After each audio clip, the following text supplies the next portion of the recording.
आज सुनते हैं कृष्ण जन्माष्टमी संपूर्ण व्रत कथा। तो एक बार बोलिए प्रेम से श्री कृष्ण भगवान की जय।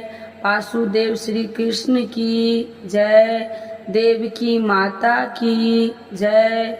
राधे कृष्ण भगवान की जय। कथा के अनुसार इंद्र ने कहा, हे मुनियों, श्रेष्ठ सभी शास्त्रों के ज्ञाता, हे देव, व्रतों में उत्तम उस व्रत को बताइए जिस व्रत से मनुष्य को मुक्ति लाभ प्राप्त हो तथा उस व्रत से प्राणी को भोग व मोक्ष की प्राप्ति हो जाए। इंद्र की बात को सुनकर नारद जी ने कहा, त्रेता युग के अंत में और द्वापर युग के प्रारंभ में समय के इन आदि कर्म को करने वाला कंस नाम का एक अत्यंत पापी दैत्य हुआ करता था। उस दुष्ट व दुर्वाचारी कंस की देवकी नाम की एक सुंदर बहन थी। देवकी के गर्भ से उत्पन्न 8वां पुत्र कंस का वध करेगा। नारद जी की बातें सुनकर इंद्र ने कहा, उस दुर्वाचारी कंस की कथा का विस्तार पूर्वक वर्णन कीजिए। क्या यह संभव है कि देवकी के गर्भ से उत्पन्न 8वां पुत्र अपने मामा कंस की हत्या करेगा? इंद्र की संदेह भरी बातें को सुनकर नारद जी ने कहा, हे आदित्य पुत्र इंद्र, एक समय की बात है, उस दुष्ट कंस ने एक ज्योतिषी से पूछा, मेरी मृत्यु किस प्रकार और किसके द्वारा होगी? ज्योतिषी बोले, हे दानवों में श्रेष्ठ कंस वासुदेव की पत्नी देवकी जो वाक्पदु है और आपकी बहन भी है, उसी के गर्भ से उत्पन्न उसका 8वां पुत्र जो कि शत्रुओं को भी पराजित कर इस संसार में कृष्ण के नाम से विख्यात होगा, वही एक समय सूर्योदय काल में आपका वध करेगा। ज्योतिष की बातें को सुनकर कंस ने कहा, देवेश, अब आप यह बताइए कि देवकी का 8वां पुत्र किस मास में किस दिन मेरा वध करेगा? ज्योतिषी बोले, हे महाराज, माघ मास की शुक्ल पक्ष की तिथि को 16 कलाओं से पूर्ण श्री कृष्ण से आपका युद्ध होगा। उसी युद्ध में वे आपका वध करेंगे।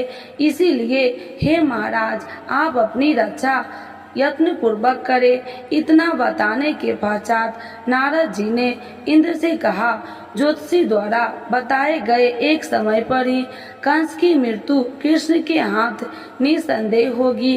अब इंद्र ने कहा, हे मुनि, उस दुर्वाचारी कंस की कथा का वर्णन कीजिए और बताइए कि कृष्ण का जन्म कैसे होगा तथा कंस की मृत्यु कृष्ण द्वारा किस प्रकार होगी।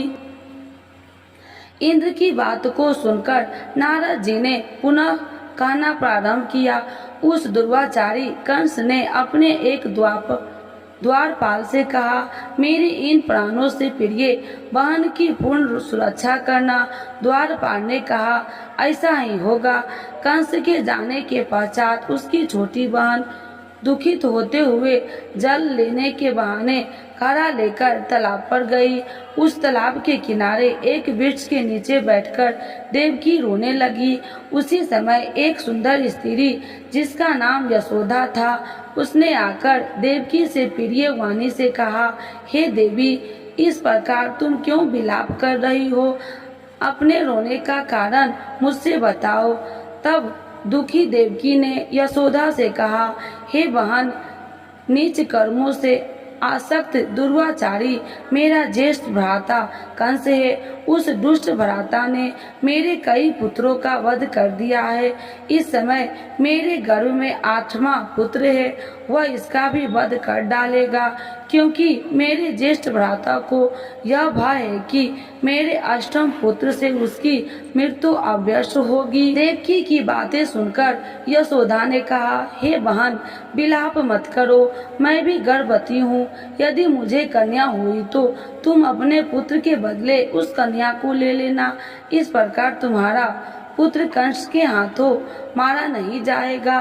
तदंतर कंस ने अपने द्वारपाल से पूछा, देवकी कहाँ है? इस समय वह दिखाई नहीं दे रही है।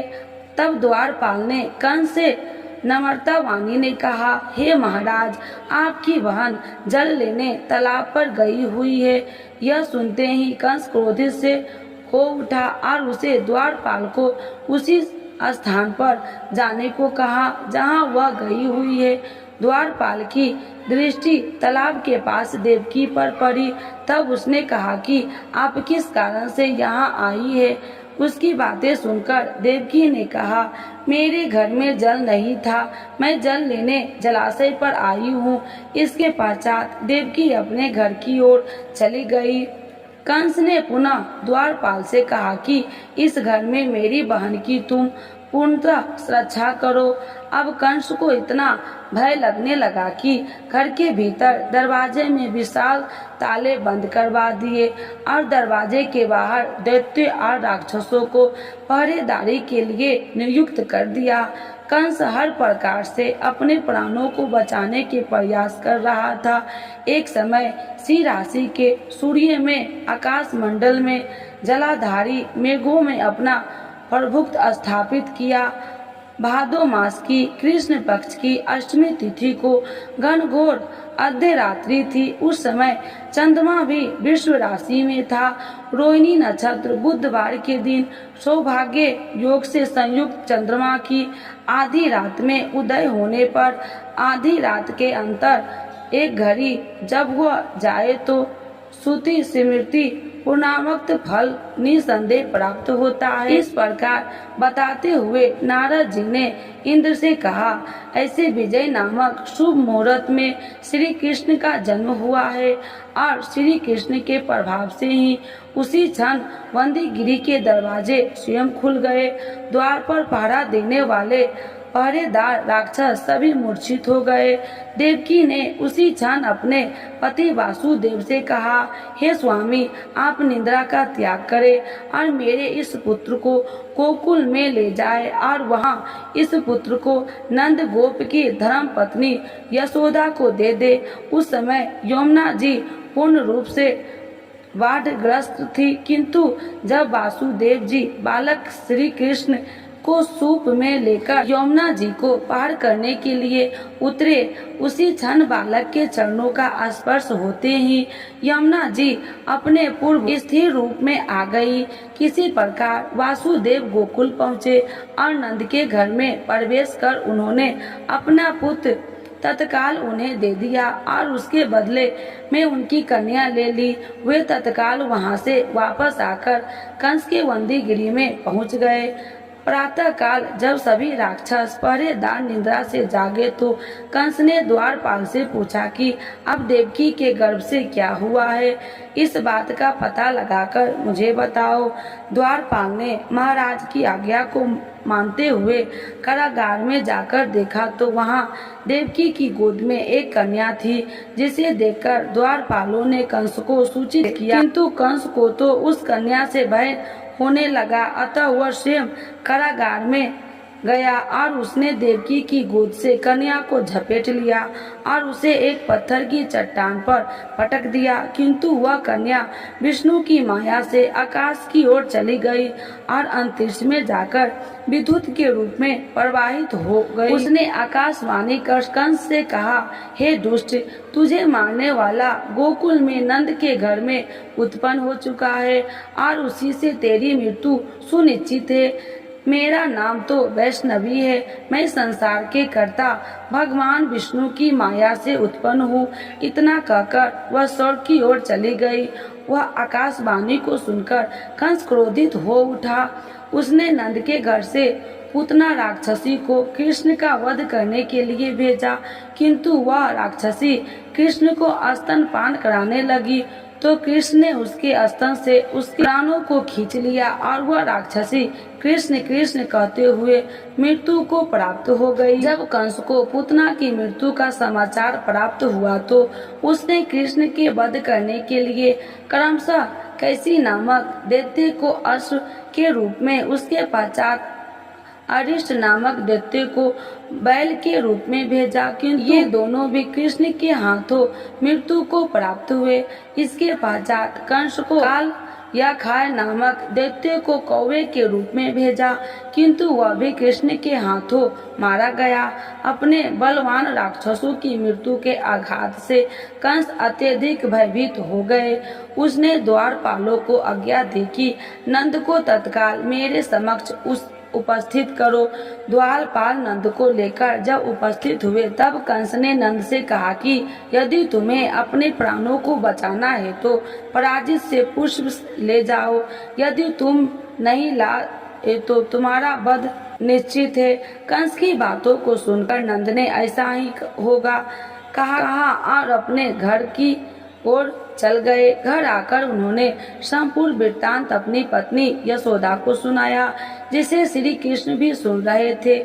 एक दिन श्री कृष्ण अपने मित्रों के साथ यमुना नदी के किनारे गेंद खेल रहे थे और अचानक स्वयं ने ही गेंद को यमुना में फेंक दिया। यमुना के गेंद फेंकने का मुख्य उद्देश्य यही था कि वे किसी प्रकार के पराजित पुष्पों को ले आए। अतः वे कदम के वृक्ष पर चढ़कर यमुना में कूद पड़े। कृष्ण की यमुना में कूदने का समाचार श्रीधर नामक गोपाल ने यशोदा को सुनाया। यह सुनकर यशोदा भागती हुई यमुना नदी के किनारे आ पहुंची और उसने यमुना नदी की प्रार्थना करते हुए कहा, हे यमुना, यदि मैं बालक को देखूंगी तो भाद्रपद मास की रोहिणी युक्त अष्टमी का व्रत अभ्यास करूंगी, क्योंकि दया दान सज्जन प्राणी ब्राह्मण कुल में जन्म, रोहिणी युक्त अष्टमी, गंगा जल एकादशी, गाय श्रद्धा और रोहिणी व्रत ये सभी दुर्लभ है। हजारों अश्वमेघ यज्ञ, सहस्त्र राजसूत्र यज्ञ, दान तीर्थ और व्रत करने से जो फल प्राप्त होता है वह सब कृष्ण अष्टमी के व्रत करने से प्राप्त हो जाता है। यह बात नारद ऋषि ने इंद्र से कही। इंद्र ने कहा, हे मुनियों, मैं श्रेष्ठ नारद यमुना नदी में कूदने के बाद उस बाल रूपी श्री कृष्ण ने पाताल में जाकर क्या किया, यह संपूर्ण वृत्तांत भी बताइए। नारद जी ने कहा, हे इंद्र, पाताल में उस बालक से नागराज की पत्नी ने कहा कि तुम यहाँ क्या कर रहे हो, कहाँ से आए हो और यहाँ आने का क्या प्रयोजन है। नाग पत्नी बोले, हे कृष्ण, क्या तूने धूर्त क्रीड़ा की है जिसमें अपना समस्त धन हार गया है? यदि यह बात ठीक है तो ककर मुकट और मुनियों का हार लेकर अपने घर में चले जाओ, क्योंकि इस समय मेरे स्वामी शयन कर रहे हैं। यदि वे उठ गए तो वे तुम्हारा भक्षण कर जाएंगे। नाग पत्नी की बातें सुनकर कृष्ण ने कहा, हे कांते, मैं किस प्रयोजन से यहाँ आया हूँ वह वृत्तांत मैं तुम्हें बताता हूँ, समझ लो। मैं कालिये नाग से मस्तक को कंस के साथ धूर्त के हार चुका हूँ और यही लेने मैं आया हूँ। बालक श्री कृष्ण की बात को सुनकर नाग पत्नी अत्यंत क्रोधित हो उठी और अपने सोए हुए पति को उठाते हुए उसने कहा, हे स्वामी, आपके घर यह शत्रु आया है, अतः आपका इसका हनन कीजिए। अपनी स्वामिनी की बातें को सुनकर कालिया नाग इंद्रा अवस्था से जाग पड़ा और बालक श्री कृष्ण से युद्ध करने लगा। इस युद्ध में कृष्ण का मूर्छा आ गया। उसी मूर्छा को दूर करने के लिए उन्होंने गरुड़ का स्मरण किया। स्मरण होते ही गरुड़ वहां आ गए। श्री कृष्ण अब गरुड़ पर चढ़कर कालिया नाग से युद्ध करने लगे और उन्होंने कालिया नाग को युद्ध में पराजित कर दिया। अब कालिया नाग से भली भांति जान लिया था कि मैं जिससे युद्ध कर रहा हूँ वे भगवान विष्णु के अवतार श्री कृष्ण ही है। अतः उन्होंने श्री कृष्ण के चरणों में साष्टांग प्रणाम किया और पराजित से उत्पन्न बहुत से पुष्पों को मुकुट में रखकर श्री कृष्ण को भेंट दिया। जब श्री कृष्ण चलने को हुए तब कालिया नाग की पत्नी ने कहा, हे स्वामी, मैं कृष्ण को नहीं जान पाई। हे जनार्दन, मंत्र रहित, क्रिया रहित, भक्ति भाव रहित मेरी रक्षा कीजिए। हे प्रभु, मेरे स्वामी मुझे वापस दे दे।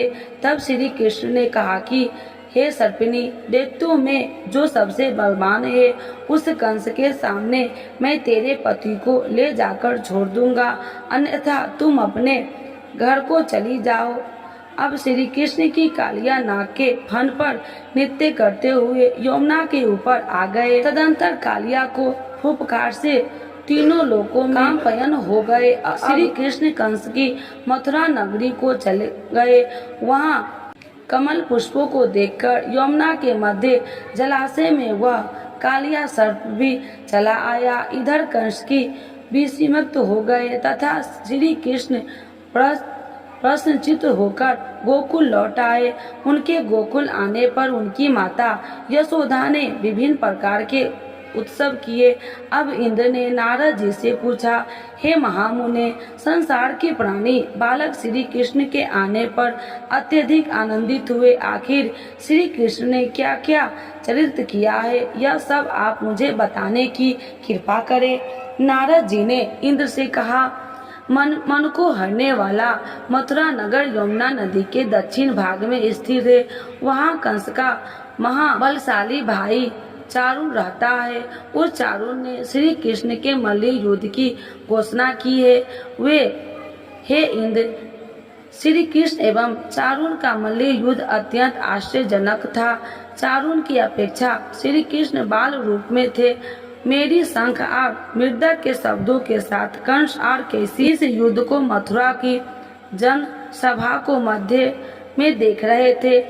रंगशाला के आखिरे में चरुन, मिस्टिक सल, तोसल आदि बड़े बड़े भयानक पहलवान दंगल में के लिए प्रस्तुत थे।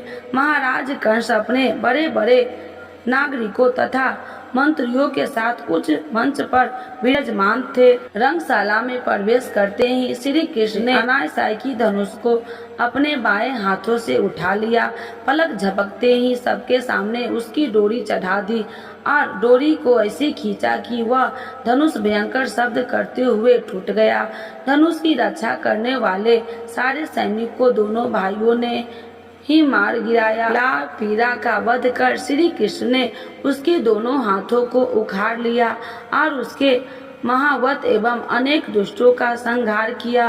कुछ सैनिक भाग खड़े हुए और महाराज कंस को सारी सूचनाएं दी तो कंस ने क्रोध से दांत पीसते हुए चारुन मुष्टि को शीघ्र ही दोनों बालकों का वध करने के लिए इंगित किया। इतने में श्री कृष्ण एवं बलदेव अपने अंगों पर खून के कुछ छींटे धारण किए और हाथी के विशाल दांतों को अपने कंधे पर धारण किए। श्री शावक की भाली मुस्कुराते हुए अखाड़े में समीप पहुँचे। चारुन और मुष्टिक के उन दोनों भाइयों को मल्ल युद्ध के लिए ललकारा। नीति विचारक श्री कृष्ण ने अपने समान आयु वाले मल्ल से लड़ने की बात कही, किंतु चारुन ने श्री कृष्ण को और मुष्टि को बलराम जी को बड़े दर्प से महाराज कंस का मनोरंजन करने के लिए ललकारा। श्री कृष्ण बलराम तो ऐसे चाहते थे कि इस प्रकार मल्ल युद्ध प्रारंभ हो गया। वहाँ पर बैठी हुई पूरी स्त्रियां अनीतिपूर्ण मल्ल युद्ध को देखकर वहाँ से उठकर चलने को उधर हो गई। श्री कृष्ण रूप माधुरी का दर्शन कर कहने लगे कि अहो, सच पूछो तो ब्रजभूमि भी परम पवित्र और धन्य है। वहाँ परम पुरुषोत्तम मनुष्य के वेश में छिपकर रहते हैं। देव महादेव शंकर और लक्ष्मी जी जिनके चरण कमल की पूजा करते हैं, वे ही प्रभु वहाँ रंग बिरंगे पुष्पों की माला धारण कर गौओं के पीछे पीछे सखाओं और बलराम जी के साथ बांसुरी बजाते और नाना प्रकार की क्रीड़ाओं करते हुए आनंद से विचरण करते हैं। श्री कृष्ण के इस रूपम धूम्रिया का आश्रयदान केवल व्रजवासियों एवं विषय कर गोपियों के लिए ही सुलभ है। जहाँ की मूल्य सुख सारी गौवे बछड़े तथा नदी सभी धन्य है। वे स्वतंत्र रूप से श्री कृष्ण की विधिवत प्रकार की माधुर्यों का पान करने निराहार हो जाते हैं। तभी वे ऐसी चर्चा कर रही है। ठीक श्री कृष्ण ने चारुन और बलराम जी के मुष्टक को पछाड़कर उनका वध कर दिया। तदंतर कूट, सल, सोतन आदि भी मारे गए। इतने में कंस ने क्रोध क्रोधित होकर श्री कृष्ण बलदेव और नंद वासुदेव सबको बंदी बनाने के लिए आदेश दिया। सबके देखते देखते बड़े वेग से उछलकर श्री कृष्ण उसके मंच पर पहुँचे गए और उसकी चोटी पकड़कर नीचे गिरा दिए। उसकी छाती के ऊपर कूद गए, जिसके उसके प्राण वेछुरु उड़ गए। इस प्रकार सहज ही कंस मारा गया। श्री कृष्ण ने रंगशाला में अनुचरों के साथ कंस का उद्धार किया। कंस के पूजित शंकर भी इस रंग को देखकर कीर्त हो गए, इसलिए उनका नाम श्री रंगेश्वर हुआ। वह स्थान आज भी श्री कृष्ण इस रंगमयी लीला की पात का फला रहा है। श्री भागवत अनुसार तथा श्री विश्वनाथ चक्रवर्ती पाद के विचार से कंस का वध शिवरात्रि के दिन हुआ था, क्योंकि कंस के क्रूर और एकादशी की रात अपने घर बुलाया था। उसने मंत्रणा की थी कि श्री कृष्ण ने अपने पैरों को चारुन के गले में फंसाकर उसका वध कर दिया। चारुन की मृत्यु के पश्चात उसका मल्ल युद्ध कैसी के साथ हुआ। इसी क्षण श्री कृष्ण ने गरुड़, बलराम तथा सुदर्शन चक्र का ध्यान किया, जिसके परिणाम स्वरूप बलदेव जी सुदर्शन चक्र लेकर गरुड़ पर आरूढ़ हो गए। उनके आता देख बलराम श्री कृष्ण के सुदर्शन चक्र को उनसे लेकर स्वयं गरुड़ की पीठ पर बैठकर न जाने कितने राक्षसों और दैत्यों का वध कर दिया, कितने को शरीर अंग भंग कर दिया। इस युद्ध में श्री कृष्ण और बलदेव ने असंख्य दैत्यों का वध किया। बलराम जी ने अपने आयुध शस्त्र हल से और श्री कृष्ण सुदर्शन चक्र से माघ मास की शुक्ल पक्ष की सप्तमी को विशाल दैत्य के समूह को सर्वनाश किया। तब अंत में केवल दुर्वाचारी कंस ही बच गया। तो कृष्ण ने कहा, हे दुष्ट अधर्मी दुर्वाचारी, अब मैं इस महायुद्ध स्थल पर तुझसे युद्ध कर तथा तेरा वध कर इस संसार को तुझसे मुक्त कराऊंगा। यह कहते हुए श्री कृष्ण ने उसके केशों को पकड़ लिया और कंस को घुमाकर पृथ्वी पर पटक दिया, जिससे वह मृत्यु को प्राप्त हुआ। कंस के मरने पर देवताओं ने शंख घोष व पुष्पवर्ती की वहां उपस्थित समुदाय श्री कृष्ण की जय जयकार कर रहा था। कंस की मृत्यु पर नंद देव की, वासुदेव, यशोदा और इस संसार के सभी प्राणियों ने हर्ष पर्व मनाया। तो एक बार बोलिए प्रेम से श्री कृष्ण भगवान की जय। राधे कृष्ण भगवान की जय। जन्माष्टमी उपवास और पूजन विधि। इस कथा को सुनने के पश्चात इंद्र ने नारद जी से कहा, हे ऋषि, इस कृष्ण जन्माष्टमी का पूर्ण विधान बताइए। वह इसके करने से क्या पुण्य प्राप्त होता है, इसके करने की क्या विधि है। नारद जी ने कहा, हे इंद्र, भाद्रपद मास की कृष्ण जन्माष्टमी को इस व्रत को करना चाहिए। इस दिन ब्रह्मचर्य आदि नियमों का पालन करते हुए श्री कृष्ण का स्थापना करना चाहिए। सर्वप्रथम श्री कृष्ण की मूर्ति स्वर्ण कलश के ऊपर स्थापित कर चंदन, धूप, पुष्प, कमल पुष्प आदि से श्री कृष्ण की प्रतिमा को वस्त्र से वेष्टित कर विधि पूर्वक अर्चन करे। क्रुचित छोटी पीतल और सौठ को श्री कृष्ण के आगे अलग अलग रखे। इसके पश्चात भगवान विष्णु के 10 रूपों को देवकी सहित स्थापित करे। हरि सानिध्य के भगवान विष्णु के 10 अवतारों गोपिका, यशोदा, वासुदेव, नंद, बलदेव, देवकी, गायों, वत्स, कालिका, यमुना नदी, गोपगंग और गोप पुत्रों का पूजन करे। इसके पश्चात 8वें वर्ष की स्थापित इस महत्वपूर्ण व्रत का उद्यापन कर भी करे। यथाशक्ति विधान द्वार श्री कृष्ण की स्वर्ण प्रतिमा बनाए। इसके पश्चात मत्स्य कुरुम इस मंत्र द्वारा आचरण अनादि करे। आचार्य ब्रह्मा तथा 8 ऋषित्व को वैदिक रीति से वर्णन करे। प्रतिदिन ब्राह्मणों को दक्षिणा और भोजन देकर प्रसन्न करे। श्री कृष्ण जन्माष्टमी के भोजन विधि।